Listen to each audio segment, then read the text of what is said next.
Hello everyone, my name is Jennifer and welcome to Best Kept Plans. Today we're going to be doing a budget with me for the paycheck that I'm going to be receiving on August 5th, 2021 in my Budget by Paycheck Workbook from the Budget Mom. If you're interested in seeing that, please stick around.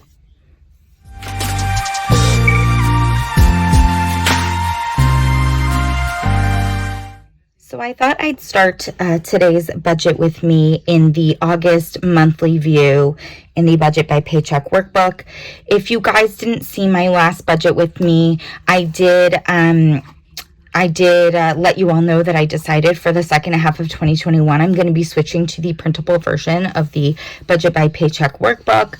I really like using discs. I'm left-handed, so writing on anything with a coil is difficult for me. So I decided to give the printable version a try, and so far I'm really liking it. So this is the monthly view for August, and as always, I have all of my bills written in here as well as savings challenges. I do color code what bills I'm going to pay with what paycheck, and so you can see here that my rent and my Spotify were actually paid with the last paycheck in July, the paycheck I received on 7/22/21. For the paycheck that I'm going to be receiving on August 5th, the bills I will be paying with that are what is listed here in this darker teal color, which is pretty much all of the bills for the rest of the month except for my student loan, which I'm actually not even currently paying on right now. So I'm going to be paying Hulu, Discovery, plus Netflix, Optimum, and Verizon. I'm also going to have to cover my August 2021 savings challenge for the 9th as well as the 16th.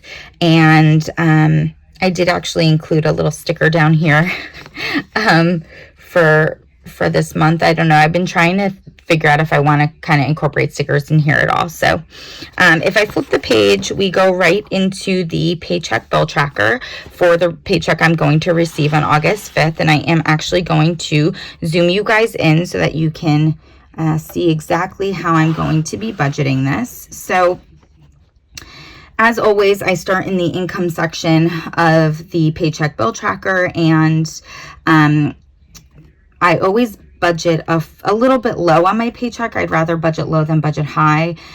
So I always budget $29.35, which is around $5 less than my paycheck usually is. While I didn't budget this paycheck with this sinking fund that I'm adding in, I do know that I need to pull $100 out of my birthday sinking fund because my sister's birthday is actually on August 4th, but she's coming this coming weekend, and so I need to pull out the cash I was going to give her for her birthday. So it is written up here, but it isn't factored into my budget category.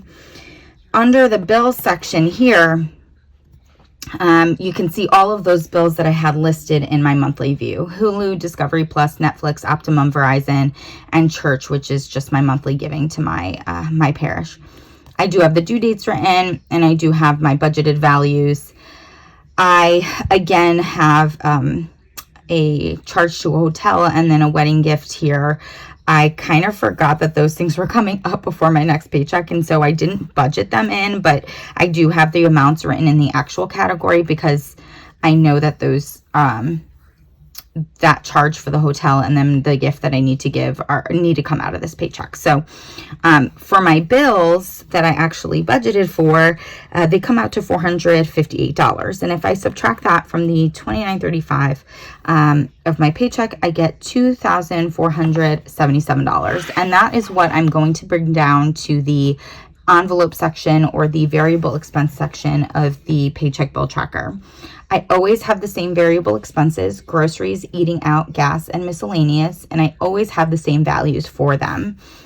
This is what normally people take out in there and put into their cash envelopes, which is what I do for eating out, gas, and miscellaneous, but I do not do that for groceries because I purchase my groceries online, so I do have to pay for them online. If I add up these variable expenses, it totals to $500. Again, I'm putting the birthday sinking fund down here under the actual column. I kind of forgot about it, didn't budget with it, but I know it is going to be part of my actual budget for this paycheck. So budgeted values for the variable expense section is $500. And if I subtract that from the $2,477 I had left after my fixed expenses, I'm left with $1,977. Here is where this paycheck actually gets really exciting. So in the month of May, I actually finished saving for my 2021 sinking funds, and I took June and July off from the majority of them except for my car maintenance sinking fund, which I consider a rolling sinking fund and just continue to contribute to every single paycheck. For the month of August, or for this first paycheck in August, I am starting to save for my 2022 sinking funds. I'm so excited about that. I can't even tell you. Some of these are the same categories that I had for 2021. Some of these are new categories. The values have definitely changed on a bunch of these categories. So for my sinking funds for 2022, I will be having a travel sinking fund, Christmas, subscriptions, which is my Amazon Prime and Disney Plus, which I pay annually, medical, car maintenance, birthdays, and other holidays. Now, I want to touch upon car maintenance very quickly. So up until now, my car maintenance sinking fund has solely been for car maintenance, oil changes, and any other work that I need done to my car, whether it's new brakes, new tires, anything like that. Moving forward, car maintenance is going to encompass a lot more, and there's two reasons for that. One, the first reason is that I was able to get a discount if I paid for my car insurance for an entire year versus paying it monthly. So I used to pay $99.17 for my car insurance every month, and I was able to get a little bit of a lower rate for the coming year, as well as a discount if I paid for the whole year at once. So at the end of July, I actually paid $1,082, and that covers my car insurance all the way until July, or through July 2022. In July of 2022, I'm going to need to pay for my car insurance for the whole following year. And so I decided that I'm going to include an amount in my car maintenance fund every single paycheck, so that come July of next year, I have that money already saved up. So that's one thing that's added to this car maintenance sinking fund. The other thing that I added to the car maintenance sinking fund, and you guys might be aware of this from the last budget with me I did, is that I've always forgotten to include my car taxes in my savings. So I live in a state that has car taxes. Not a lot of states do.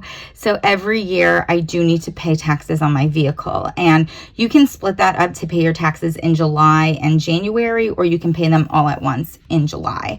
And when I first got my vehicle, I used to split it up because they were really high because it was a new car. Now that I've had my car for, actually she just turned 7. My car just turned 7 on August 1st. Now that I've had it for 7 years, the taxes are lower. They're about almost $420 for the entire year.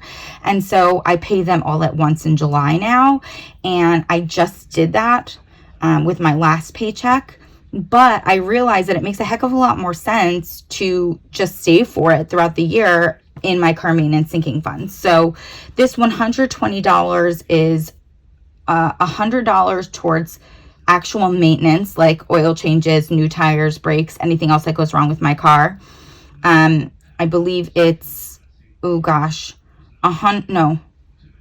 Oh, that's wrong. I don't know. I forget the actual denominator. I figured it out. I promise.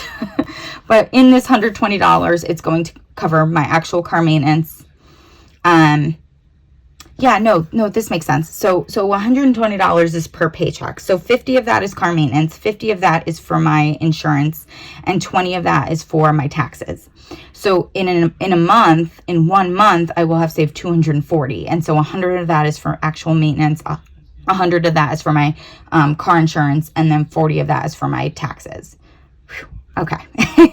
I'm really excited to include a travel category. Again, I just got back from a vacation, not exactly sure when I'll be going on another one, but I do want to have just a head start whenever it is that I decide I'm going to go on my next vacation. And this can also cover simple things like if I'm just going on a quick overnight trip or weekend trip, I'll be able to utilize that as well. I've never had an other holidays category or generic holidays category before, and I decided to do that. I think my main reason for that is that I just cash flowed Mother's Day and Father's Day this past year, and I realized that if I had a holidays category, I could just pull it from there. And so I kind of factored that into what I plan to save in this holidays category, as well as, candy for Halloween and, if I want to purchase any type of like deco or anything for a certain holiday. So all of my sinking funds added together is $265. And if I subtract that from the $1,977 I was left with after my variable expenses, I have $1,712 left over. I do not have any extra debt that I need to put money towards this month. Again, the only debt that I have is student loans. I don't have any type of credit card debt or anything like that. And so the $1,712 that I have left over is going to automatically go towards my number one savings goal, which is my house savings goal. As you can see, I did put a number here in pencil, and that's because I went through and I figured out what I can actually pour towards it after I subtract this $136 for the hotel, $150 for my friend's wedding gift, as well as no, not this, because that's factored into my income. But if I subtract these two values from the $1,712 and I kind of round a little bit, I'm able to put $1,400 towards my house savings. So when I get paid on the 5th, that's what I'm going to automatically transfer to my house savings account. And then, of course, towards the end of the pay period, if I have anything over my $500 cushion, because I always keep $500 in my cushion, I can just transfer that over to the house savings fund as well. If I bring you guys over to the next page, we have the cash envelope breakdown, and let's see, nope, I can't get it all together, so I'm just going to fold this over. So this is the cash envelope breakdown for my paycheck on August 5th. I have my variable expenses listed first, my eating out, gas, and miscellaneous, and then I have all of my sinking funds. I don't have my friend's wedding gift here because I'm actually just going to Venmo them. I know that sounds weird. That's like very 21st century, I feel like, but I was like texting with him and he was like, yeah, that's fine. You could just Venmo my wedding gift. That's not a big deal.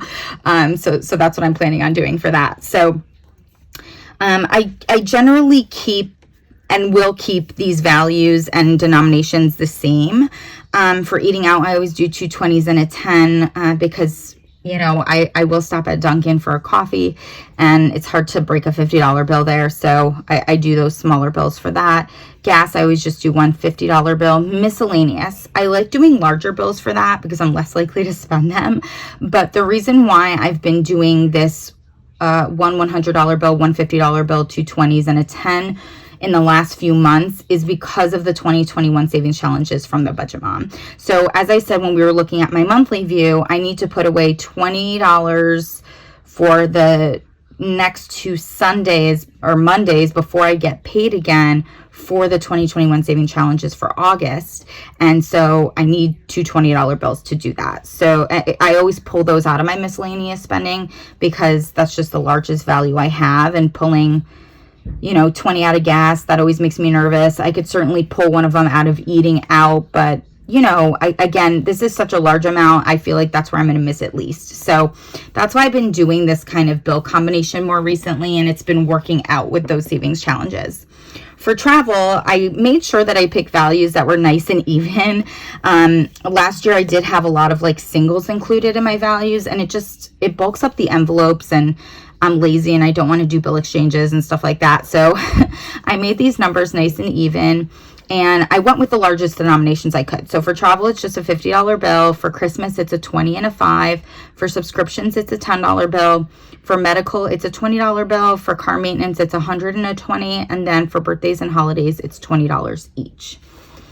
So again, that all of that added together is $565. So that's the $265 for my sinking funds, as well as the $300 for my variable expenses. I add up all of the denominations down here to make sure it matches this total number, and it did.